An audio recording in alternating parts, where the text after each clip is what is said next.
இதனுடைய training சென்டருடைய main வேலை. நீங்க பார்க்குற இந்த இடம் நடைப்பயிற்சிக்காக சரிசமம் செய்யப்பட்டு பயன்பாட்டுக்கு கூடிய சீக்கிரத்துல வரும். இதை சுற்றி பாருங்க, கையேந்தி பவன்லாம் இருக்கு. இதை வச்சு ஏழை ஏரியா மக்களுக்கு ஒரு நல்ல சாப்பாடெல்லாம் கொடுத்துட்டு இருக்காங்க. இந்த அல்சூர் ஒட்டியே நான் என்னுடைய 2 வீலர்ல வந்துகிட்டே இருக்கேன்.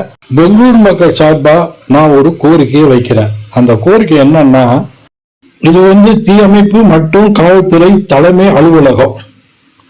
என்ன கோரிக்கைன்னா, போட்டிங் விடலாம, அதனால அரசுக்கு நல்ல வருமானம் கிடைக்கும், பல பேருக்கு வேலை வாய்ப்பு கிடைக்கும், மக்களுக்கு ஒரு என்டர்டைன்மெண்ட் கிடைக்கும். இதெல்லாம் தயவு செய்து கர்நாடக கவர்மெண்ட் இத கனிவோட பரிசீலனை பண்ணணும். போட்டிங் விட முடியலன்னாக்கா தனியார் கொடுக்கலாம். அவங்க இதை